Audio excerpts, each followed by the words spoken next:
नमस्कार, जय महाराष्ट्र। तर आजची जी योजना आहे तीच आहे योजना कुठली? मुख्यमंत्री लाडकी बहीण योजना। आणि जसं की तुमचे बरेचसे मला प्रश्न आलेले आहेत आणि तुम्हाला सर्वांनाच माहिती आहे की आपण सध्या आपल्या YouTube चॅनलच्या माध्यमातून तर काम करतच आहोत, त्याचबरोबर आपण WhatsApp ग्रुप सुद्धा तयार केलेला आहे आणि त्याच्यामध्ये सर्व महिलांना आपण ऍड व्हायला सांगितलेलं आहे। तर त्या ग्रुपची लिंक जी आहे ती मी डिस्क्रिप्शनमध्ये दिलेली आहे। ज्याही महिलांना मुख्यमंत्री लाडकी बहीण योजनेच्या अंतर्गत किंवा अजून कुठल्याही वेगळ्या संदर्भामध्ये काही प्रॉब्लेम असतील तर त्यांनी सर्व महिलांनी आपल्या या WhatsApp ग्रुपमध्ये जॉईन व्हायचं आहे।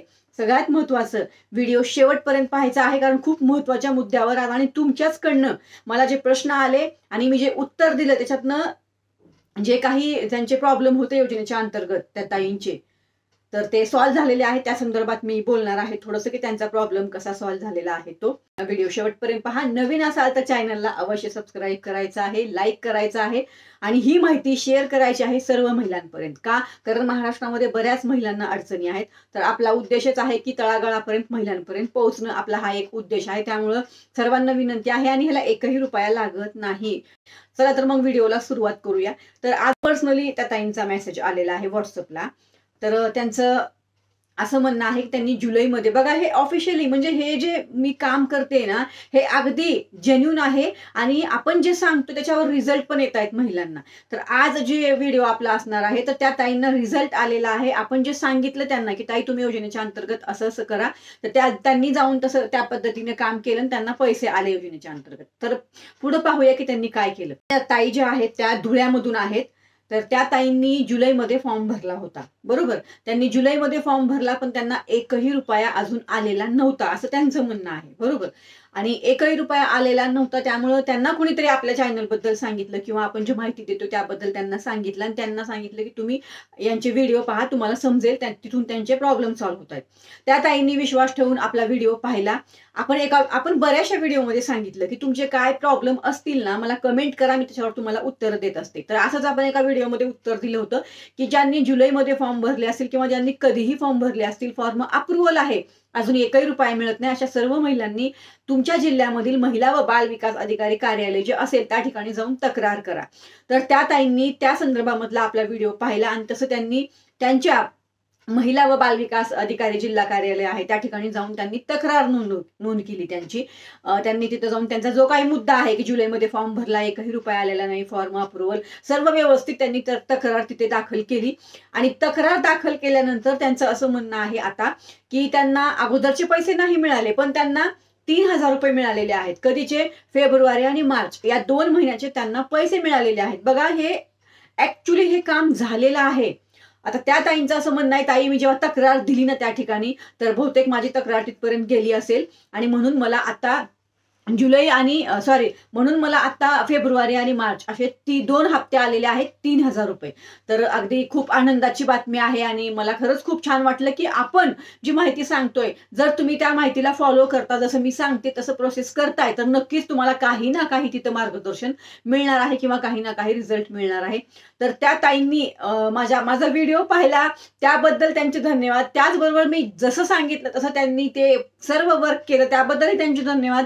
आणि त्यांनी ती माहिती माझ्यापर्यंत व्हॉट्सअपला मला शेअर केली की त्यांना असा असा रिझल्ट आला, त्याच्याबद्दल तर अगदी मनापासून धन्यवाद आहेत। कारण का मी सांगते तर तुम्हाला, पण तुम्हाला रिझल्ट काय येतो हे मला समजत नाही। तर ते ताईंनी मला सांगितलं आणि मला खूप आनंद आहे की त्यांनी मला हे सांगितलेलं आहे।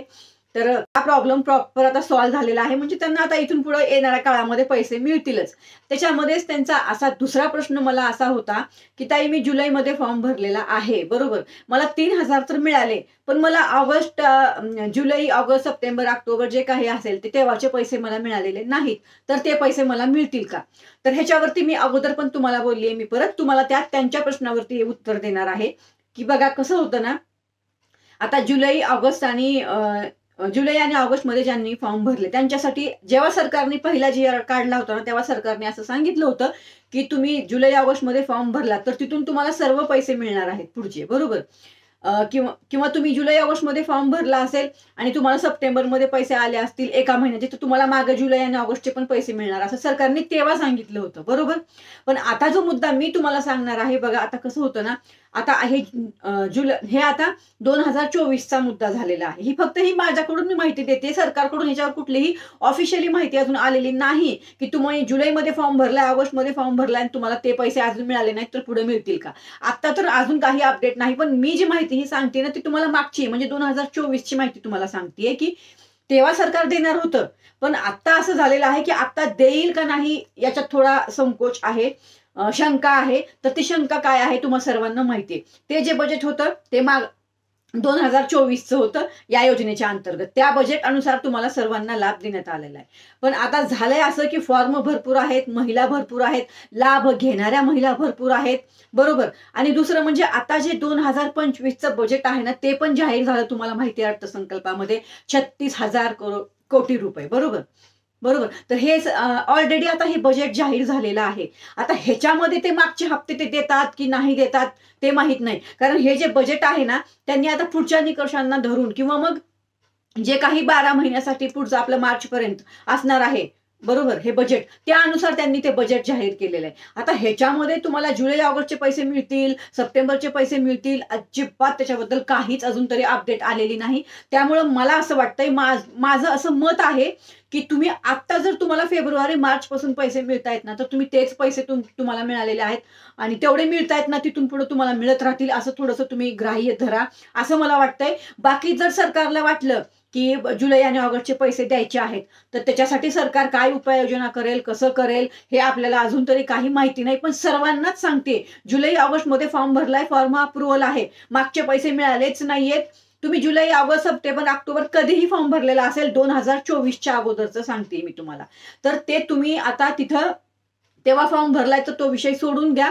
आता पुढे त्याचे पैसे द्यायचे की नाही द्यायचे हा सरकारचा टोटली विषय आहे. त्याच्याबद्दल आपण हस्तक्षेप करू शकत नाही, आपण त्या विषयावर अजिबात बोलू शकत नाही. मला असं वाटतंय तुम्हाला आत्ता हप्ता मिळतोय ना तर तो हप्ता तुम्ही तुमचा आहे, तुम्हाला मिळालेले आहेत आणि इथून पुढे तेच हप्ते मिळतील, असं तुम्ही पुढच्या येणाऱ्या महिन्याचेच हप्ते तुम्हाला मिळतील असं ग्राह्य धरा. मागच्याबद्दल आपण आता काहीच बोलायला नको. याच्यावर जर सरकारकडून काही अपडेट आली किंवा कुठल्या महिलांना मागचे पैसे आले तर आपण बघूया काय होतंय. बाकी तर मागचे पैसे सर्व महिलांना आले, ज्या पात्र नाही त्यांना सुद्धा पैसे आलेले. आता इथून पुढे काय होतं, कसं होतं हे आपण पाहणार आहोत. आता या संदर्भामध्ये जसं जसं तुमचे कामं होतील योजनेच्या अंतर्गत जो काही तुम्हाला लाभ मिळेल त्याच्यावर आपण व्हिडिओ शेअर करणार आहोत. असाच व्हिडिओ दुसरा पण येणार आहे आपला, खूप महत्वाचा आहे. ते पण त्या ताईंच्या मला कमेंट आलेल्या आहेत, त्याच्यावरच आपण उत्तर देणार आहोत व्हिडिओच्या अंतर्गत. जास्त व्हिडिओ मोठा आपण करणार इथून पुढे. जसं जसं तुमचे कमेंट मला येतील, मला व्हॉट्सअपला तुमचे मेसेज येतील की ताई तुम्ही असं सांगितलं, आम्ही असं केलं, आम्हाला रिझल्ट आला, त्याच्यावर आपण व्हिडिओ शेअर करणार आहोत. कारण बघा आपण तर माहिती सांगतोय पण तुमचं काम होतंय का नाही हे मला समजत नव्हतं, म्हणून आपण व्हॉट्सअप ग्रुप तयार केला, म्हणून आपण नंबर शेअर केला. ग्रुपची लिंक डिस्क्रिप्शन मध्ये दिलेली आहे, तुम्ही सुद्धा त्या ग्रुपमध्ये जॉईन होऊ शकता. आणि मी अजून एक ह्या ठिकाणी सांगणार आहे, विनाकारण कुठलेही मेसेज मला करू नका. तुमचा जेन्युइन प्रॉब्लेम आहे, तुमचा प्रॉब्लेम मी सांगितल्यानंतर तुमचा प्रॉब्लेम सॉल्व्ह झाला त्याच्यावरच तुम्ही मला माहिती द्यायची आहे व्हॉट्सअपला, पर्सनलला. विनाकारण ताई मी इथून बोलतेय, मी असं झालं, मी तसं झालं, माझं असं झालं, असं अजिबात नाही. जेन्युइन तुमचे प्रॉब्लेम असतील तरच मला सांगा, मी अवश्य त्या जेन्युइन प्रॉब्लेमचं सोल्युशन तुम्हाला देणार आहे. प्रॉब्लेम काहीही असू द्या महिलांना, काहीही कुठल्याही लेवलचे, आपण तिथे मदत करणार आहोत. फक्त जेन्युइन सांगा, विनाकारण उगाच काही सांगायचं म्हणून सांगू नका, बरोबर ना. बाकी तर सर्व काही तुम्हाला मी सांगितलंय. आता ह्या विषयावर तुमचे अजून काही अडचणी असतील, तुमचे पण असेच फॉर्म तुम्ही भरलेले असतील, तर तुम्हाला काही अडचण येत असेल, अजून एकही रुपया मिळालेला नसेल, तर या संदर्भामध्ये तुमच्या ज्या काही कमेंट, जे काही प्रश्न असतील ते मला तुम्ही कमेंट बॉक्समध्ये विचारू शकता. सध्या आपण ग्रुप ओनली ऍडमिन ठेवलाय. आपण या ग्रुपची झूम मीटिंग सुद्धा घेणार आहोत. जेव्हा झूम मीटिंग घेऊ तेव्हा आपण ग्रुपमध्ये मेसेज टाकू. ग्रुपचं अजून काम चालू आहे, थोडं काम सुरळीत झालं की आपण याच्यावर झूम मीटिंग घेणार आहोत. आणि झूम मीटिंग मध्ये तुम्ही डायरेक्ट माझ्याशी कनेक्ट होऊ शकता, तिथं प्रश्न पण विचारू शकता. तुमचे जे काही कुठल्याही लेवलचे प्रश्न असतात ते तुम्ही मला विचारू शकता, जेन्युइन महिलांचे, बरोबर. तर हे सगळं असं आहे, आतापर्यंतची माहिती तुम्हाला दिलेली आहे. जसं मी मगाशी सांगितलं की या संदर्भामध्ये अजून वेगळ्या विषयावर, याच योजनेवर वेगळ्या प्रश्नांवरती उत्तरांचा व्हिडिओ येणार आहे, तर तो पण व्हिडिओ पहा तुम्ही जाऊन, म्हणजे तुमच्या प्रश्नांची उत्तरं मिळणार आहेत तिथूनच, बरोबर. तर अशा ज्या कोणी महिला असतील, आता परत सांगते, ज्या कोणी महिला अशा असतील ज्यांनी जुलैमध्ये फॉर्म भरलाय, ऑगस्टमध्ये फॉर्म भरलाय, आलं का लक्षात, एकही रुपया मिळालेला नाही, अशा सर्व महिलांनी तुमच्या जिल्हाधिकारी कार्यालयामध्ये जाऊन महिला व बाल विकास अधिकारी कार्यालय जायचं, त्या ठिकाणी तुमची तक्रार नमूद करायची. तक्रारमध्ये काय लिहायचं मी ते पण सांगितलंय तुम्हाला. तक्रारमध्ये असं लिहायचं आहे की तुम्ही कधी फॉर्म भरला, कधी अप्रुव्हल झाला, 1 हप्ता आला का, 2 हप्ते आले का, नाही आले का, काय झालं, सर्व मुद्दा त्या तक्रारीमध्ये नमूद करायचा. तक्रार जाऊन त्या ठिकाणी द्यायची. वाटलंच तुम्हाला काहीही अडचण तिथे वाटली तर तिथून मला कॉल केला तरी चालेल, जो मी नंबर दिलेला आहे. आलं लक्षात? त्या नंबरवर मला तिथून कॉल करा. एखाद्या वेळेस मेसेज टाका अगोदर की ताई अशा असं या ठिकाणी मी जाणार आहे आज, मला जर काही अडचण आली तर मी तुम्हाला कॉल करते. तर त्या ठिकाणी गेल्यावर मला कॉल करा. तिथं जर त्या अधिकाऱ्याशी बोलणं शक्य असेल तर मी त्या अधिकाऱ्यांशी बोलते.